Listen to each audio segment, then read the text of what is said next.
some people do, and that's the real fear. Some people, like this guy who's advocating for a digital god, like they do know where it's going because they actually work in technology. And it's not freaking them out. But it's like Columbus, you know, like everybody thought the world was flat. He got a couple of people to get on a boat and we didn't know what that was going to mean. See if we can find where Elon talks about this part, because that was the most fascinating to me. I mean, the reason OpenAI exists at all so this is what he said earlier, but it's going to continue. Larry Page and I used to be close friends, and I would stay at his house in Palo Alto, and I would talk to him. You got to realize these are the people that are at the pinnacle of technology, and they're having slumber parties. Was that Larry they're was very not aware. taking AI safety seriously enough. What did he say about it? He really seemed to be wants sort of digital superintelligence, basically digital God, if you will, as soon as possible. He wanted that? Yes. He's made many public statements over the years that the whole goal of Google is what's called AGI, artificial general intelligence, or artificial superintelligence. No, and I agree with him that there's great potential for good, but there's also potential for bad. And so if you've got some radical new technology, you want to try to take a set of actions that maximize the probability it will do good and minimize the probability it will do bad things. Yes. It can't just be hell for leather. Let's just go, barreling forward and, hope for the best. And then at one point, I said, well, what about, we're going to make sure humanity's okay here. And I go laugh. And then he called me a speciesist. Did he use that term? Yes. And there were witnesses. I wasn't the only one there when he called me a speciesist. And so I was like, okay, that's it. Yes, I'm a speciesist. Okay. You got me. What are you? Yeah, I'm fully a speciesist. That's a funny busted. line. Busted. So that was the last straw. At the time... How wild is that?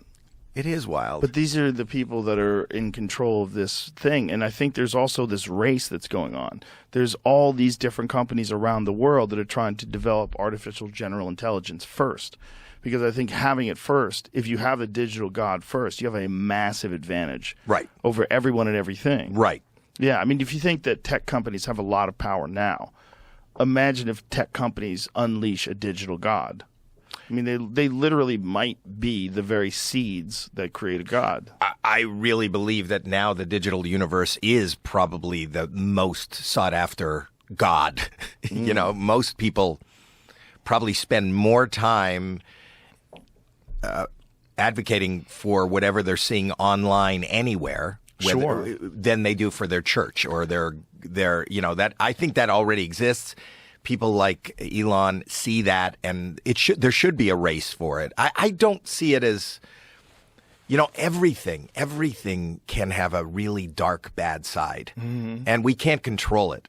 So I think even talking about it the way you're talking about it is scary, and I don't know that it's... Can I scare you with this? Let's scare me with this. This is on 60 Minutes last night. They did a whole piece. Oh, that's right. I saw this. One AI program spoke in a foreign language it was never trained to know. This mysterious behavior called emergent properties has been happening, where AI unexpectedly teaches itself a new skill. Like a minute in, he says something that I think is pretty This is bananas. This is on CBS. Is called emergent properties. Some AI systems are teaching themselves skills that they weren't expected to have. How this happens is not well understood. For example, one Google AI program adapted on its own after it was prompted in the language of Bangladesh, which it was not trained to know. We discovered that with very few amounts of prompting in Bengali, it can now translate all of Bengali. So now all of a sudden, we now have a research effort where we're now trying to get to 1,000 languages. There is an aspect of this which we call, all of us in the field call it as a black box. You don't fully understand. And you can't quite tell why it said this or why it got wrong. We have some ideas, and our ability to understand this gets better over time.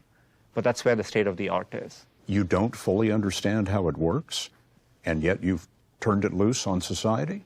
Let me put it this way. I don't think we fully understand how a human mind works either. Was it from that black box, we wondered, that That's pretty good. Unless you want the rest of this is about what they're talking about earlier. What else are they saying here? That's like he wrote a poem and they're asking why did it write that way. Basically. What does that, why does that scare you guys so much? Why It's does not- that? Listen, it's alive. It's not whether or not it's scary. It's a kind of life form. But here's the thing.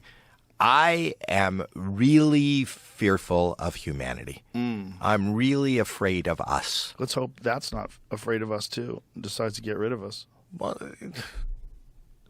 Or make us better, or, better. you know, Sure. and that's a 50-50. And I would like to, you know, I have enough negativity, and I'm not talking, it's not about me, but going on in my mind where if I don't know, and I'm assuming that it is a higher power than me, not God, but it is a higher power than me, that maybe for whatever reason, let's trust that it is a benefit and not not something that's horrible. Well, I certainly hope. I hope it's a benefit. What you just played for me didn't scare me. It doesn't scare me. The fact that it is artificial intelligence. What is intelligence? Just by virtue of what it is.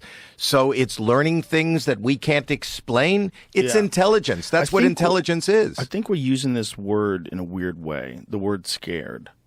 Because I don't think that it's scared like I'm scared of wolves. It's not that kind of scared. It's scared like, That will be totally- "Ooh-wee, I realize where this is going. And it might not even but be you in didn't our describe lifetime. a good place. Well, it's not a good place for us, but maybe it's a good place for the universe. Maybe you it's a invest good in place for Bitcoin? life. Do you invest in Bitcoin? I've got some Bitcoin. Okay. So But I think, but that's not what I'm thinking about. I'm thinking about maybe this is what happens with intelligence everywhere. That maybe intelligence realizes there's limitations to biology, and biological evolution is very time consuming. It takes a long time, and to get adaptation, for things to change, it takes decades, it takes centuries, it takes thousands of years. But this could happen in weeks and hours and minutes, and especially if it knows how to make a better version. And you don't think that's scary, what you just proclaimed. You keep saying scary. I think do. It's just the thing that's happening. And I think But we you will, have we children, Will, yes, so- we will continue to exist. But I feel like this was inevitable. Just like it's there's inevitable things that happen in nature that we don't want to admit. You don't want to say they're scary. They're just inevitable.